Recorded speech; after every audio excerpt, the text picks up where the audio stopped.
उस बालक में संत की तपस्या का तेज था। चारों तरफ बात फैल गई, आत्मदेव का भाग्योदय हो गया। कहाँ ब्राह्मणी से पुत्र नहीं, कहाँ गाय से भी पुत्र। जंगल में पंडित जी तपस्या कर रहे थे, कान में भजन आवाज पड़ी, घर आ गए। गाय के पास बालक देखा, ब्राह्मणी की गोद में देखा तो फूले नहीं समाये गए। एक पाठी ब्राह्मणों को बुलाया, ब्राह्मणों ने गाय के बच्चे को देखा तो नाम रख दिया गोकर्ण। गो माने गाय, कर्ण माने कान, जिसका पूरा शरीर मानव जैसा कान गाय के समान थे, नाम रख दिया गोकर्ण। ये तो गोकर्ण का शाब्दिक अर्थ है। और गोकर्ण का आध्यात्मिक अर्थ, गो माने इंद्री, गो से धारक बन जाए। गो माने इंद्री, कर्ण माने कान, जिसकी कर्ण इंद्री जन्मजात भगवान से जुड़ी है, बोले उसका नाम गोकर्ण है। धीरे धीरे ब्राह्मणी की गोद में था, उसका नाम रखा घंघकारी। माँ का नाम घंघली, तो लला को नाम जो अम्मा की राशि में लल्ला की, दोनों की एक ही राशि में निकले। क्रियत काले तो जाता तनयावित, गोकर्णा पंडित हो ज्ञानी घंघकारी महाखरा। थोड़े ही समय में दोनों बड़े होने लगे। गोकर्ण पंडित हुआ, ज्ञानी हुआ, घंघकारी महाखल। घंघकारी खल नहीं, महाखल। अब खल जानते हो किसे कहते हैं? खल शब्द में दो अक्षर है, खाओ ला, दो अक्षर है खल में। इस खल का अर्थ खा माने खाए और ला माने लड़े, और कुछ खा माने खाए और लड़े। वो पक्को खाए और लड़े, बोले और कुछ। हाँ, इससे भी बढ़िया अर्थ खल का बोले क्या? बोले जाको खाए ताई से लड़े, तो महाखल। घंघकारी महाखला। गोकर्ण की दिनचर्या कितनी बढ़िया।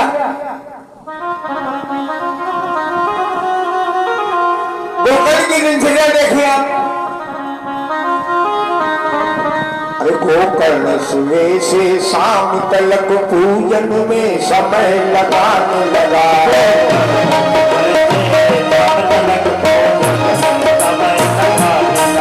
गोकर्ण सुबह से शाम तलक पूजन में समय लगाने लगा।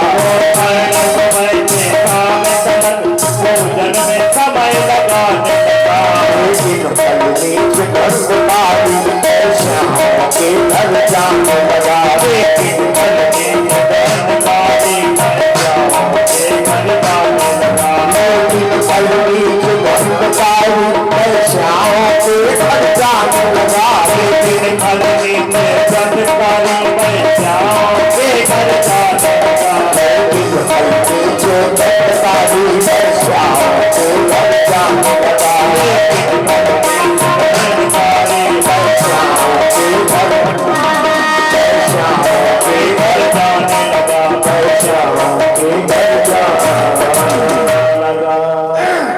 गोकर्ण माता पिता की सेवा करता है, पूजा भजन करता है। और घंघकारी 1400 जन्म द्वेषी,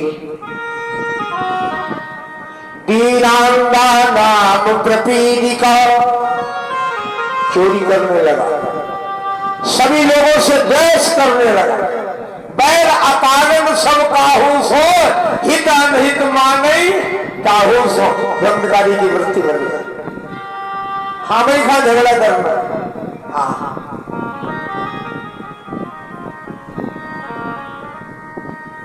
सभी लोगों से द्वेष करने लगा। बीनांगा नाम प्रपीडिका, दीन दुखी अंधे लूले लंगड़े मिले, उनकी जम के पिटाई करे। लालेन अरबकान सत्या कूपे पालते निपालते। अब एक बच्चे खेलते हुए मिल जाए अज्ञा, उन्हें गोद में उठा ले खिलाने के बहाने। लोगों की नजर बचावे, कुआं में डाल दे। बुलाने पर बुलाने आत्मदेव परेशान हो गए। राजेश, आत्मदेव परेशान हो गए।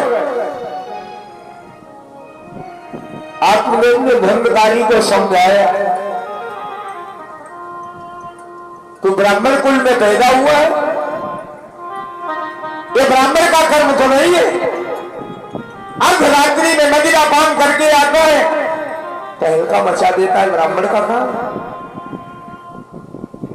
पिता को डांट करके बोला, बुढ़ापे में बुद्धि खराब हो गई, जो मैं करता हूं बिल्कुल ठीक करता हूं। आत्मदेव बड़े दुखी, और आत्मदेव ने विचार किया, संत ने हमें मना किया था, लेकिन मैंने संत की बात नहीं माना। बड़े दुखी हो रहे, रो करके गोकर्ण के पास गए। को गच्छामि को तिष्ठामि को मैं दुखम विपोहत, कहां जाऊं, कहां बैठूं, कौन मेरा दुख दूर करेगा।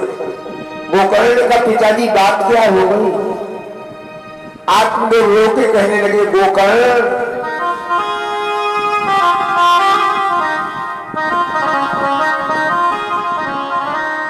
अरे तेरी करनी करतूतों से, तेरी करनी करतूतों से, और जितनी छाती सिहराती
मेरा दुख कौन दूर करेगा। वो आपने जो रोए तो गोकर्ण ने बड़ा सुंदर उपदेश किया कि जीवन में कभी कभी ऐसा मोड़ आता है कि छोटा बड़े को ज्ञान देता है। अवधेश राम वनगमन के प्रकरण में जब ज्यादा दुखी थे तो महामंत्री सुमंत ने दशरथ को ज्ञान दिया, महाराज तुम पंडित ज्ञानी। पंडित माने ब्राह्मण नहीं है। सुमंत ने दशरथ के लिए पंडित कहा।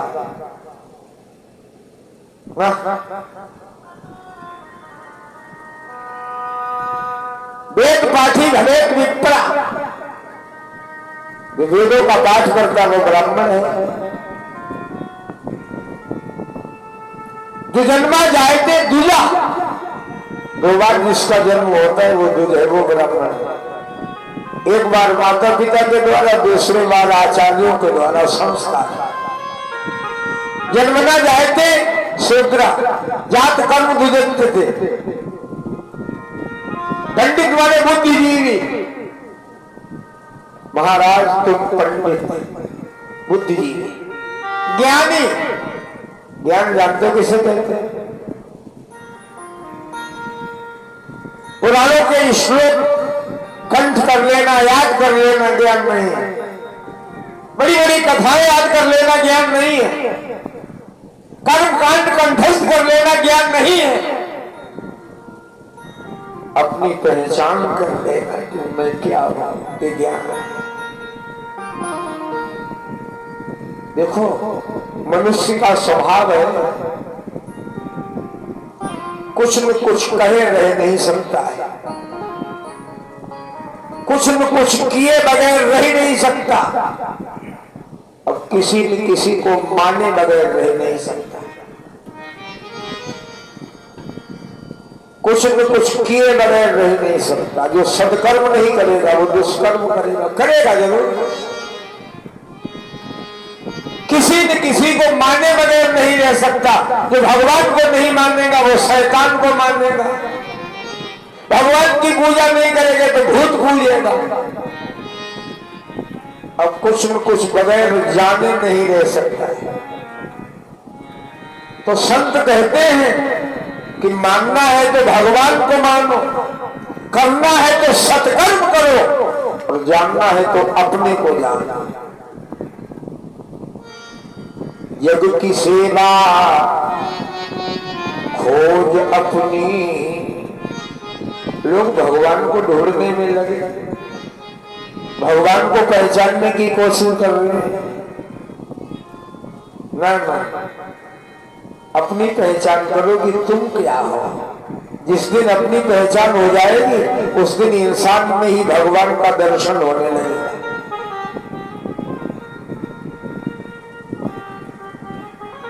स्वामी रामकृष्ण परमहंस के पास एक व्यक्ति गया, प्रणाम किया, बोला बाबा मैंने सुना काली माता आपको दर्शन देने आती है। रामकृष्ण संत मुस्कुराए, बोले माता की कृपा है, आती है। मां काली ने संत रामकृष्ण परमहंस को अपने हाथों बैठ के भोजन कराया। मां प्रकट हुई, पूछा क्या चाहिए बोलो। तो स्वामी जी मुस्कुराए, बोले मां के हाथ का भोजन नहीं मिला, बहुत समय हो गए, मेरी इच्छा है मां आज अपने हाथ से भोजन करा दे। तो काली मां ने भोजन कराया अपने हाथों से। स्वामी रामकृष्ण परमहंस को इस पृथ्वी पर ऐसे ऐसे संत हुए। वो व्यक्ति आया, मैंने सुना काली मां आपको दर्शन देने आती। स्वामी जी बोले हाँ आती है, मां की कृपा है। बाबा अब के दिन काली मां आए तो हमारे घर भेज देना, हमें भी दर्शन मिल जाए। बाबा बोले भेज देंगे, माता तो बड़ी कृपालु है, चली आए। वो व्यक्ति चलने लगा तो स्वामी जी ने कहा सुनो, अपना पता तो देते जाओ, कहां भेजो। बोला फलाने शहर में, मोहल्ला गली नंबर इतने में, मकान नंबर इतना। महात्मा जी बोले तो तुम्हारे मकान का पता है, तुम अपना पता बताओ। बोला फलाना नाम मेरा, ब्राह्मण अमुक गोत्र, फलाने पिताजी हमारे। महात्मा जी बोले तो तेरे कुल खानदान का पता है, तू अपना पता बता। अपना नाम बताया। स्वामी रामकृष्ण परमहंस मुस्कुराए, बोले ये तो तेरे शरीर का पता है, मैं तेरा पता पूछ रहा हूं, तू अपना पता बता। बोला बाबा हमने तो आज जान पाई कि हमें अपने ही पता नहीं मालूम। महात्मा जी बोले सुनो, जिस दिन अपना पता लगा लेगा उस दिन माँ को ढूंढना नहीं पड़ेगा, माँ अपने आप आ जाएगी। खोज अपनी जग की सेवा, खोज अपनी प्रीत प्रभु से कीजिए।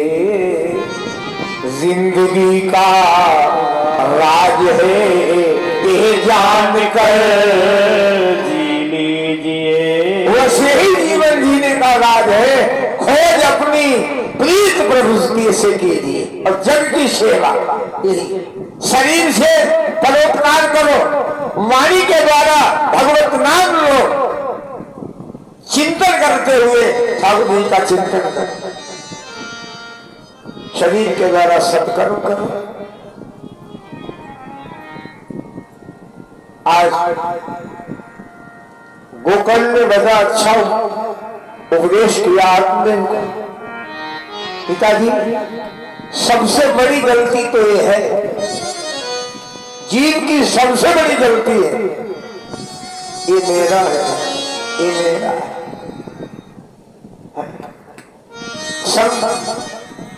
राम कथा के भारत के लेवल के परम विद्या वैकुंठवासी स्वामी राजेश्वरानंद जी महाराज कहते थे कि भगवान को 2 बार हंसी आती थी, भगवान को 2 बार हंसी आती है। बोले कब? बोले एक तो भगवान तब हंसते हैं जब मरीज की चारपाई के पास खड़ा डॉक्टर कहता परवाह मत करो मैं बचा लूंगा, तो भगवान हंसते हैं कितना पागल है, अपने तो बचने की गारंटी कर, तो भगवान को हंसी आई। दूसरी बार भगवान को हंसी तब आती है जब जिम्मेदार अपने चक्की मेल पर खड़े होते रिश्तेदारों से कहता यहाँ से वहां तक हमारा है, वहां से वहां तक हमारा है, तो भगवान सोचते कितना पागल है, यानी इस चक्के कितने इंतखाब कटा के चले गए, कितने कटाएंगे, ये कहता हमारा। गोकर्ण ने बड़ा सुंदर उपदेश किया पिताजी, देहेस्तु मांसुरुधिरे वमती जाया सुता परिजना ममतां विमोच पश्यामि संजगमिदं क्षणभंगनिष्ठो वैराग्यराग रसिको भवभक्तिनिष्ठ।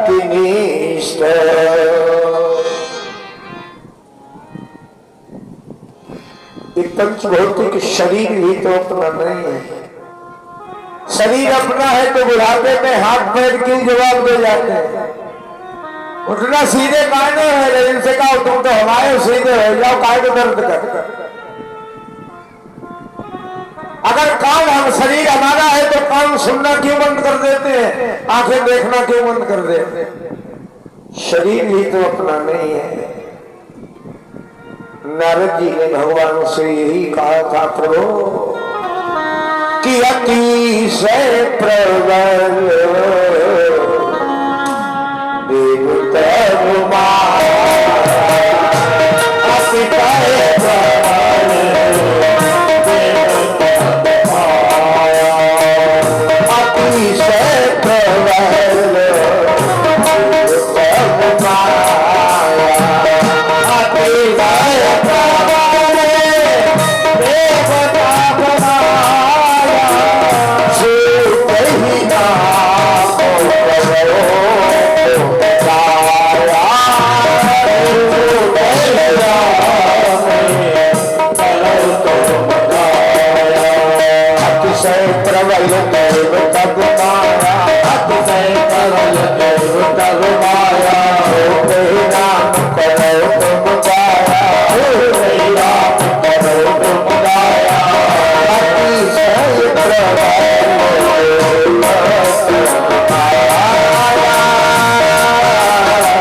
माया।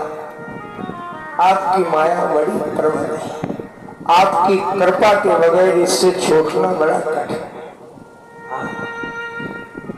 एक संत लिख रहे हैं कि ये माया तेरी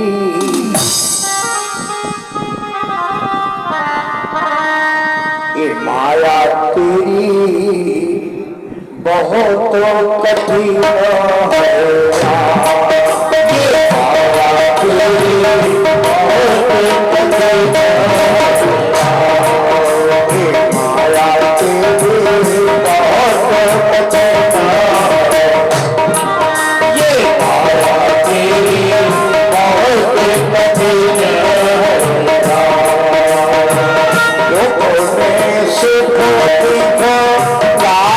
बता दी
रक्त मांस हड्डी के ढेर पर चढ़ा हुआ है रक्त मांस हड्डी के ढेर पर चढ़ा हुआ है रक्त मांस हड्डी के ढेर पर चढ़ा हुआ है रक्त मांस हड्डी के ढेर पर चढ़ा हुआ है देखो सी की सुंदरता हो जाती की गहरा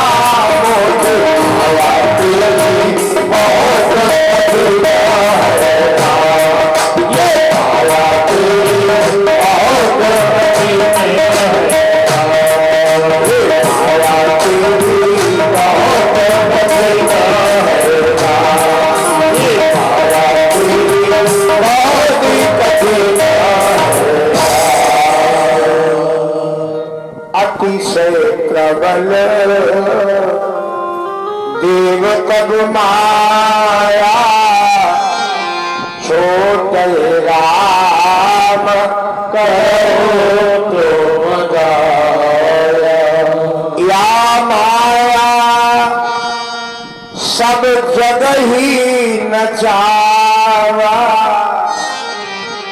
कोई बचा कोई नहीं निराकार भी साकार बन करके जब इस धरातल पाया तो माया के लिए वो भी नाचा हासीते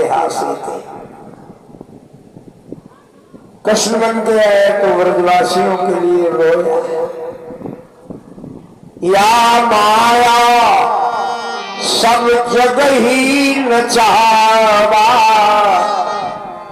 या सुचरित लखी भगवान की माया का रहस्य केवल एक जानता है दूसरा कौन बोले नट सेवक ही न व्याप ही माया पुराने जमाने में गांव में खेल वाले आते थे वो मंदारी आते थे ना और मंदारी के साथ में एक बच्चा होता था जिसका नाम होता था जमूड़ा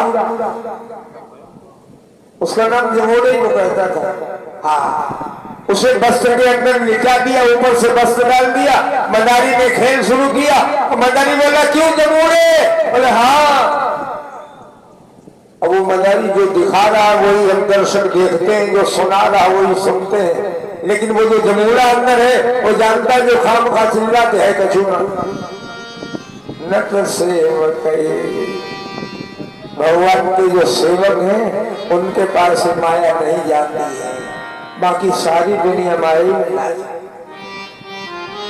सूती कहते हैं शौनक जी आज गोकर्ण ने आप देव को उपदेश किया भागवत में देहेस्तु मांस रुधिरे भमति त्यजत्वं जाया सुता परिजना ममतां विमुच्य सुनो इसी श्लोक का बिल्कुल अक्षर बाई अक्षर अर्थ लिखा है रामचरितमानस के सुंदर कांड भागवत में गोकर्ण पिता आत्मदेव को उपदेश कर रहे हैं और रामचरितमानस के सुंदर कांड में यही बात भगवान श्री राम भक्तराज विभीषण से कहते हैं राम जी विभीषण से कहते हैं विभीषण बोले जननी जाना तो पांडु सुत जननी जाना तो पांडु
बोले जननी जनक बंधु सुतदारा तन धन भवन सुहद परिवारा। 5 धागे हैं ममता के, ध्यान से सुनना। राम जी कहते विभीषण 5 धागे हैं ममता के और 5 धागे हैं अहमता के, अभिमान के। 5 ही जगह ममता है। बोले कहा? बोले जननी जनक बंधु सुतदारा। क्यों जन जोड़ू जमीन, यही पर तो अटकी बात है। यही तो ममता के धागे हैं। और अभिमान अहंकार काहे का है? तन धन भवन सुहद परिवारा। किसी को शरीर का अभिमान है। मैंने देखा है कुछ लोग तो दिन भर शरीर की पालिश करते रहते हैं। कुछ लोग इधर उधर घूमे, आधा घंटे बाद फिर शीशा के सामने खड़े हुए हैं, फिर घूमे। दिन में 18 था शीशा देखे जाने बदल गए हैं। पूरे दिन शरीर की कीमत। पर एक ध्यान रखना, इस शरीर को चाहे कितना खिलाओ, कितना पिलाओ, कितना सजाओ, कितना छुपाओ, और एक दिन इस शरीर की 3 गतियों में एक गति होगी, वो बचेगी। जल में फेंक दिया जाएगा तो जलचर खा जाएंगे, जमीन में डाल दिया जाएगा तो कीड़े खा जाएंगे, और अग्नि में जला दिया जाएगा तो मुट्ठी भर राख हो जाएगी। चौथी क्रिया होनी नहीं। इसलिए हमारे यहाँ जो भजनानंदी संत है ना, वो शरीर पर ध्यान कितना रखते हैं जानते हो? काया राखे धर्म। शरीर जिंदा बना रहे, क्योंकि शरीर नहीं होगा तो कर्म नहीं हो पाएगा, साधना नहीं हो पाएगी। इसलिए वो शरीर पर ध्यान नहीं देते, केवल जीवित बना रहे ताकि साधना चलती है। शरीर का काय का अभिमान, धन, लोगों को धन का अभिमान। आप विचार कीजिए, क्यों है? कितना लंबा बैंक बैलेंस कर लो, पासबुक पर लोग पहले कब्जा करेंगे। 4 रुपया से बाद ही वो तो नहीं, पहले पासबुक अपने हाथे चढ़ेगा। जब कोई पासबुक कटी, कोई चाबी ढूंढी, निकले जने में चाबी तना जाके जो हत्थे लगी कोई लेके फरार। पहले 4 पहिए पे टटोले जाओगे, फिर जमीन पे टटोले जाओगे, फिर चिट्ठी पे रखे जाओगे, तब तलाशी होगी। फिर मरगटा पर कहीं एक नाम और देख ले, भाई तो ना है मरगटा पे तलो तो टटरो, बोले कंधनी आगे उतार ले, कंधनी उतार ले भाई। काहे के बैंक बैलेंस देख के फूल तो खाम खा। धन धन भवन, देखो उस घर पर, उस घर का भी तो थोड़ा ध्यान रखो। ये घर छोड़ने के बाद जब उस घर में जाना पड़ेगा तो गाँव में तो थोड़ा डेंट पेंट को ध्यान रखो कि जाई पर मार्बल कराते रहिए। अंत में जिस घर में मुकाम मिलेगा उस घर का भी थोड़ा ध्यान रखो चलते चलते। सुहद परिवार, मित्रों पर अभिमान करना ना समझे। मित्र मिले तो जीवन में एक ही काफी है, सुदामा कन्हैया जैसा मिल जाए, नंस पगला बंटी यार जैसा मिल जाए, एक ही मित्र काफी। नहीं तो आजकल जानते हो, आजकल मित्रता 2 ही बातों पर होती है,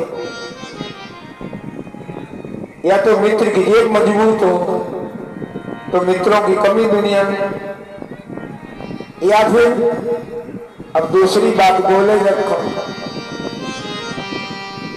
बोल वृंदावन बिहारी रानी मित्रों पर सुहद परिवार। क्या रावण से बड़ा भी किसी का परिवार होगा? 1 लाख तू तो 1.25 लाख नाती। अब बाबे राम से विमुख होने के कारण राम को कुल रोगन हारा। रुए वाले किराए पर नहीं मिले। बता छाड़ मन हरि विमुखन को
जाके संग में कुमति उपजत है भरत भजन में।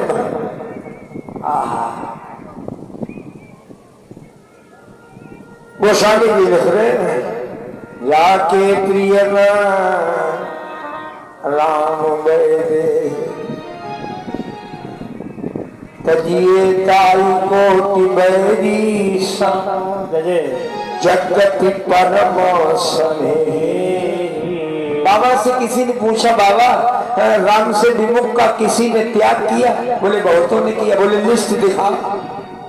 बोले तजो पिता प्रहलाद विभीषण बंधु भरत माता रे। भगवान से विमुख पिता हिरण्यकश्यप का पुत्र प्रहलाद ने त्याग कर दिया। विभीषण से राम से विमुख विभीषण ने अपने भैया रावण का त्याग कर दिया। राम से विमुख मैया कैकेयी का भरत ने त्याग कर दिया। भरत ने 14 वर्ष तक कैकेयी से मां नहीं कहा। कैकेयी मां शब्द सुनने के लिए 14 वर्ष तरस रही और 14 वर्ष के बाद राघव जब अवध पर हारे तो प्रभु जाना कैकेयी न जाने प्रथमता सुग्रहण गए भवानी। इतनी निंदा राम जी के कान में आई कैकेयी की। भगवान दुनिया वालों की नजर में कैकेयी को निर्दोष साबित करने के लिए प्रभु राम सबसे पहले मैया कैकेयी के यहाँ गए।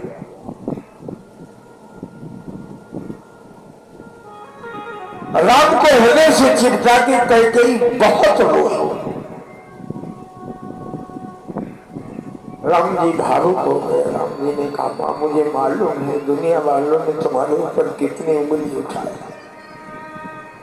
चक्रवर्ती सम्राट की महारानी और 2-2 पैसे के आदमी गाड़ी शकल कैकेयी दे। गाड़ी शकल कैकेयी सब कैकेयी गाड़ी दे पूरी होते।